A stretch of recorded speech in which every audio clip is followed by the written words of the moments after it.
live, ladies and gentlemen. We're live.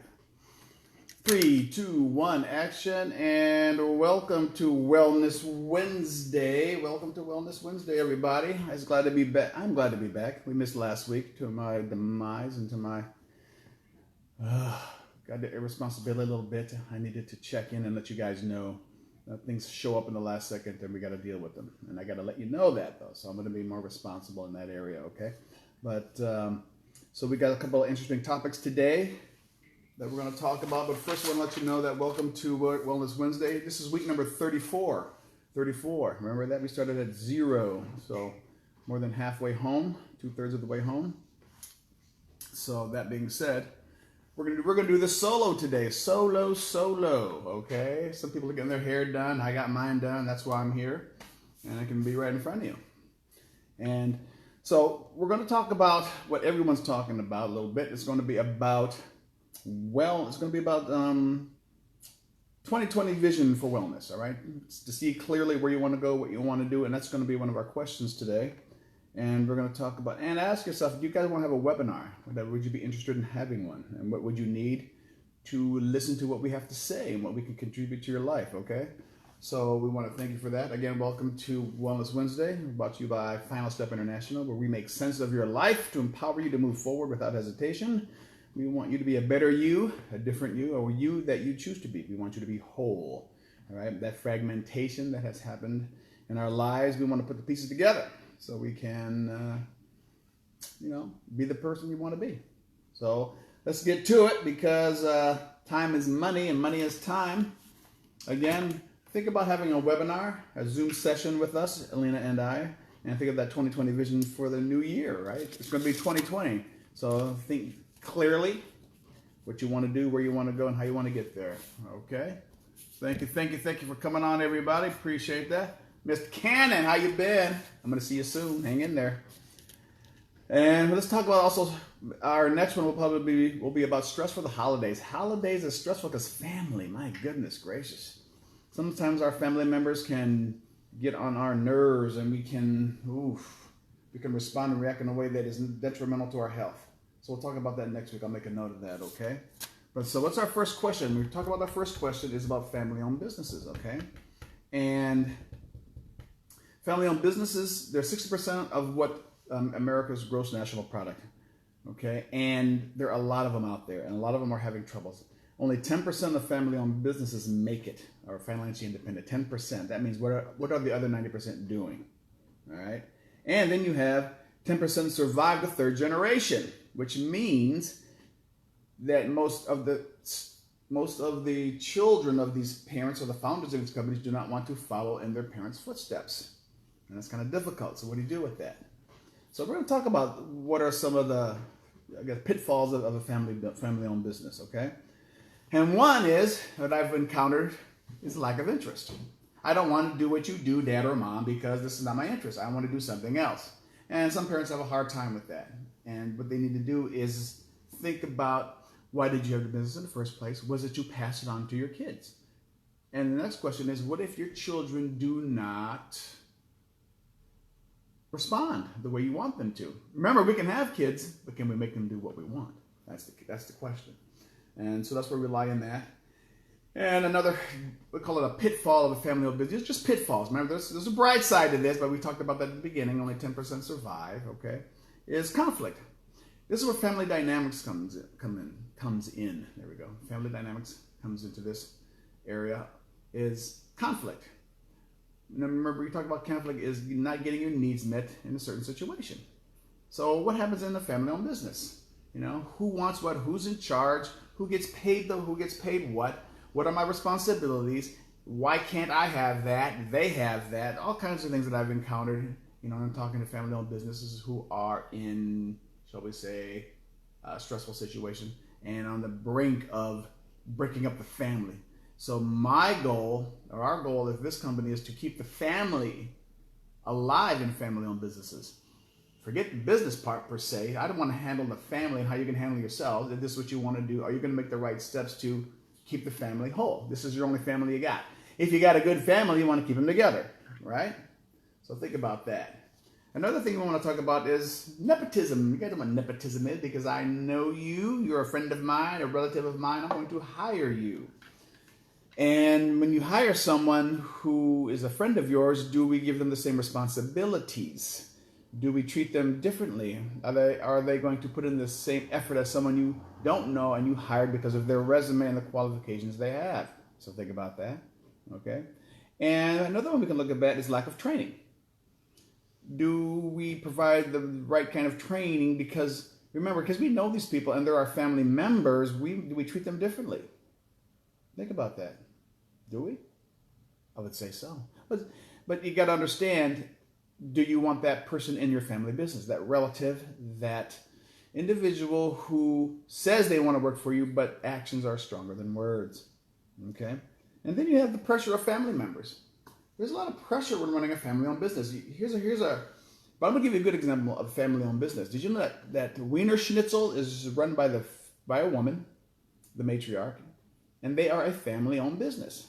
Now, if you look at the new ads they have, they're kind of funky. They're kind of, upbeat. I've never seen them like that before. So I'm always aware of ads and how they were before and what they look like now. And they're different. I like that. They're really, I guess, they're with the times, not conventional. What's the opposite of conventional? Somebody help me. Opposite of conventional, We're something like a teenager would understand, okay? Not me, but a teenager. So anyway, so our goal in family-owned businesses is to understand the family dynamics, to keep the family together, to help them understand their situation so they can make a decision whether to stay in the family-owned business or to leave and be okay with that. That's what's up with the family-owned businesses, okay? So what I'm going to also bring up in the future is we're going to talk about executives and what they do, okay? Executives, what's up, everybody? Welcome, welcome, welcome. So we're going to talk about executives. We just got done talking about family-owned businesses and some of the pitfalls of running a business and some of the things that happen when you have a family-owned business, okay? So those of you who just arrived. So we're going to segue to our next topic. Before that, we're going to take a commercial break and talk about the needs-based methods where we make sense of your life to empower you to move forward, all right? We make sense of your behavior to get you to understand what needs are being met or not met in that moment, all right? So you understand, well, why do I do that? Why do I think this way? What emotions are showing up in that moment, and how can I change this situation, okay? So just also let you know, I'm going to start taking classes in neuro-linguistic programming, all right? So we're going to start doing that. So I'm going to start teaching you all some of that when I start learning that. Very interesting stuff. I kind of do it. I didn't know I was, but it's really insightful, and it really talks about going behind the scenes of you, the individual, and why we think, feel, and behave the way we do, where it all comes from, and why we hang on to things, and how that dictates our behavior in the present and the future, okay? So let's get to our next topic, okay? And we're going to talk about you guys. We're going to talk about me. We're going to talk about ourselves. And the question is, what are your values, and do you hold true to them? So what are your values? As you know me, I like this. Well, what's a value? Well, a value is something that guides us. A value is something that's personal, some principles that guide behavior and our decisions, okay? What's important to you? What do you value? Do you value education? Do you value health? Do you value respect? Do you value yourself? And I don't know if I mentioned to you before, our last client, his whole thing was about not valuing his talent, not valuing himself. And because I got him to understand that and where it comes from, he shifted the behavior, shifted the mindset, became 20/20 clear on where it comes from, and made the change and began to negotiate his raise. So he's going to probably make maybe 1.5 times as much or 2 times as much as he did before, because he valued his talent. He's a very talented man, and he wasn't getting paid for his talent. All right, but that's one aspect. Another aspect are you, the person. What do you value? If you value yourself, how do you treat yourself? How do you allow other people to treat you? There's one. Think about that. Do you allow people to get away with certain things that may make you uncomfortable? Do you allow people to say things and get away with it? You keep taking it and taking it and taking it. And when does the, shall we say, the jar fill up and you have a meltdown, or you have a, what do you call that? You have a, oh God, a temper tantrum or a hissy fit, you know? So values help determine what is important to us. So holiday seasons are coming up. What's important to you? Is it peace? Is it harmony? Is it an internal just, you like that silence? Yeah, it's kind of nice. Silence is a butt kicker, I tell you that. Silence is a butt kicker. So we're talking about value, those who are coming in, and I'm waving. So we're talking about what are your values, and are you true to your own values? Are you taking care of yourself? Are you standing up for what's important to you? Are you standing your ground? Are you making decisions that benefit you?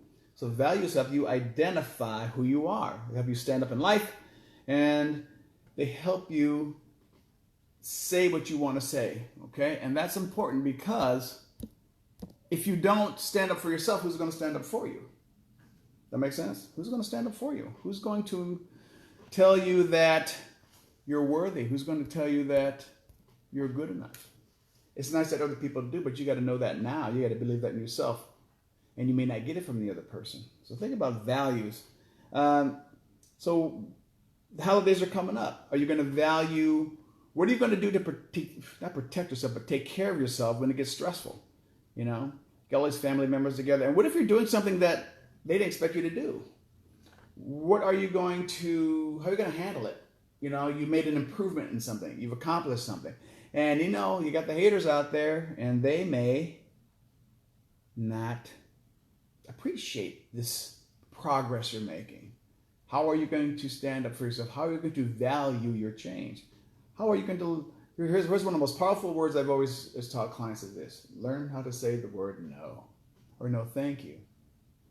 Or the other thing we'll talk about is how not to catch the bullets, all right? You guys saw The Matrix when he starts dodging, right? I'm going to get you to catch them. Remember, Neo catches the bullets and says, blame, shame, and criticism, right? He says, I'm not going to believe you because you make those comments, and I am not going to take that on.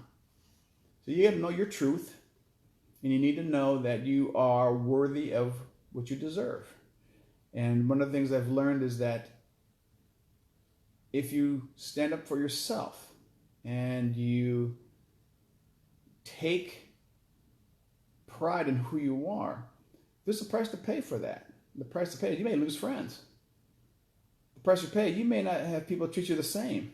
And can you live with that? Can you be on your own island and be peaceful, as opposed to being on a land mass and being judged and criticized for the things that you do that are beneficial to you? Okay, so that's something you need to think about. Okay, and I'm going to review this next week because there's holidays coming up, right? And we're with family, and we're going to fly places, and we're going to see people we haven't seen in a while, and they may make comments about, you know, wow, you haven't, what have you done for me lately? What have you done for you lately? You know, and how are you going to handle that? Remember, 95% of how people respond to you is about them. You need to really understand that. They are going through their mind, and they're going through their past, projecting what they may not have accomplished that you did, and they see something in you that they wish they would have done, so you're going to pay for that. Does that make sense? Just know that. Anytime somebody says something negative to somebody else, you're paying for something that they wish they did and didn't accomplish. So make sure you value yourself. Make sure you stand up in life. Right? Because if you do, you are less likely to be swayed by another individual. Okay? You're less likely. So that's what's up with that. So thank you for hearing me out. Sometimes I talk too much, don't I? Okay? So, in our third question, the bonus question we call them, we always talk about relationships. That dang word, relationships. Everybody wants a relationship. So what we're going to do is we're going to talk. Remember the relationships we talked about? We had the... Let me see, I forget the name of them. Hold on. I forget the name of those relationships. We had the survival relationship. Remember that one? I can't live without you. You know, where are you? Who you seeing? You know, without you, I don't live.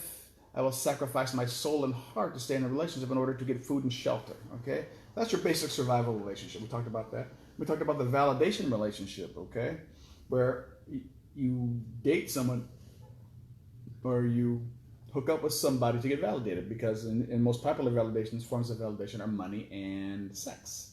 And or no, physical attractiveness. Sex comes part of that. And so because I have money, you're validating me because I have the money. You're validating me because I have the intellect. You're validating me because I have the car. You're validating me because, you know, I have something you need. So if I hear it, guess what? That's a little feather in my cap. And if you don't validate me, then why should I be in a relationship, right? But that can change. And then we had the next one. And then we had the next one, which is scripted. We talked about scripted, right? Where you marry kind of like you marry your high school sweetheart, your college sweetheart, and things are just perfect on the outside. You're supposed to do this because you're the man. You're supposed to do this because you're the woman, and you're the housewife. You're the breadwinner, and it all looks good from the outside, but inside you are dying. You are in, like, my soul is getting sucked up, because what if I don't do that? What if I'm different? What if I don't want to be the breadwinner? What if I'd rather take care of the kids? What if I want to do this, but you don't? What if I want to, you know, let's say the man wants to garden and the woman wants to fix the car. You know, those roles have switched. Well, not switched, but they're different, but can we accept each other for that? Which brings us to the fourth relationship, which is acceptance relationship. Acceptance. Remember that? That's the third step of the needs-based method. You know, remember, understanding, awareness, and acceptance. So it's to accepting relationship, which is really interesting. Okay, so acceptance relationship is about accepting. Well, it's about trust. It's about support. It's about enjoying each other. So we accept each other for who we are. Here's what happens. Remember, I talked about the almond, and the almond looks like this. Here's you. Here's the other person, right? So we do this. We get together and we bring part of ourselves into the relationship. So see that little here in the middle here. See the little hole in the middle? That's the almond. That's the part of yourself giving to the other person. This big part over here, right? This big part at the end, that's the remain. That's you. That is still you, right? Whoa, that's still you. Boom, boom, boom. And what that means is you have given yourself to the other individual, but not all of you, part of you. Because if you do this, you have what's called enmeshment in the therapy world. You're becoming enmeshed. That means you're going to lose your identity. That means you're not going to know who you are, why you are, where you are in the relationship. But if you give yourself a piece of each other, you still have an idea of who you are, why you are, where you are. I am me, right? And that's what's important in a relationship, to know that I'm still me, but you're here because you enhance my life, and you're good for me, and I'm good for you, and we like each other, and therefore we're going to stay together. But I'm not going to lose myself. I'm not going to stop doing. I use myself as an example. I'm not going to stop playing golf. I'm not going to stop going to the gym. I'm not going to stop overeating sometimes. I kind of do that, but I need a little help in that area. I'm not going to stop reading, and my little hobbies, because I remember I was a long time ago when I had less hair. And I was in this relationship, and I was reading. You know, one of my things is reading. I get that from my dad, and I'm reading. And her question is this: why are you reading? I say, because I want information. I get back to reading. And she's looking at me, and I go, and she goes, what about me? I don't know, pick up a book. I don't know. You like reading? What do you do something. And she goes, and I go, and she goes, I'll never forget this. Aren't you going to entertain me? Hold your breath, hang in there. Aren't you going to entertain me? Because I know what I know. I held my breath. I bit my finger. And I said, don't say it. Don't say it. God, I wanted to say some terrible things. Hurtful. I did. I was like, you got to be kidding me, right? So I said, well, this is what I like to do. I like to read. I want to get some information about a certain topic that I like to read on, and that's that. When she said, what about me? I wanted to say, what am I, your ass clown? What the hell? figure out what you want to do and go do it without me. There are times when we can do things without the other individual, right? That being said, think about that. It's okay. That's why I like it when someone says, go do your thing. I'm like, freedom, peace, choice. Because they allow you to be who you are and what you want to do. And then you'll come back and say, hey, how was your day? And then guess what? I'll do the same thing. Go do that thing you like to do. I don't do that. Go do it. I'll see you when you get back. Right? That's key. That's really key. And you can go the extra mile. You can do this. You do that thing you do. That's not my thing, but I'll go with you to support you in that thing. Does that make sense? Mine is shopping. Shopping will put me to sleep in a heartbeat. I swear to God. It's like this low walk. And you're going, damn, pick the dress. Pick it out. I swear to God, they need to have more men's couches in those places. Just you need ESPN. Just give me something. Because I just want to go, it's like a spell comes over me, right? But I do it. But you do these things, right? That's what it's all about. The whole idea is not to take away from the other person, it's to enhance the other person. And so when we talk about this acceptance relationship, that's what this is all about, you know? Accepting who we are, right? Validating each other, accepting each other, and enjoying each other, but allowing each other to be themselves. Critical. Be themselves. Be yourself. Okay? So if any of you, I remember we talked about 2 weeks ago, we talked about, are you doing something in life where you are hiding it and no one else kind of knows about it or something? So does that happen? Are you guys, or is anyone here who's listening today in a relationship that may happen to? Are you hiding a part of you or denying a part of you that for fear of the relationship dissolving that you don't want to show? That's huge, right? Now think about that. Remember talking about, then we go back to the initial question we had today. Are you valuing yourself? Okay? Are you valuing yourself? Right? When you value yourself, you don't put up with a lot of crap. In a nutshell, I'm going to be blunt. You don't say, in the hood where I used to work, they say that I am not the one. I am not the one, or the two, or the three. Okay? So you better get somebody else, because it ain't me. And the other term I like to hear is, then kick rocks. I love that term. Kicking rocks. Very fascinating, you know. I guess that's a metaphor for leaving. That's what I found out. Okay. So I think, whoa, almost time is almost up. So that's what's up. Hopefully you'll learn something today. So remember, talk about if you guys want to do Zoom sessions, okay?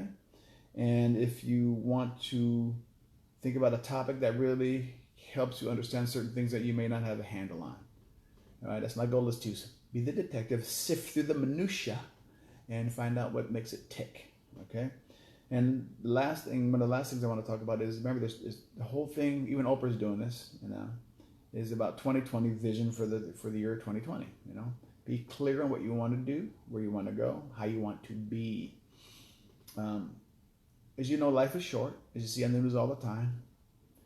You see these tragic stories about people watching a football game and poof, they're not here anymore. Watching a football game. You know, it happened here in San Jose, and it happened here in Long Beach, and you know, you hear about people, the drunk drivers wiping out families. So hug the one you love. You know, appreciate and show gratitude for the show gratitude for the people that, you know, the good things in life. And we'll see you next week. You know, before we go into the holiday season, okay? All right, so have a great night. Take care, and we will talk to you in 1 week, all right? This has been a pleasure. Talk to you soon. Bye.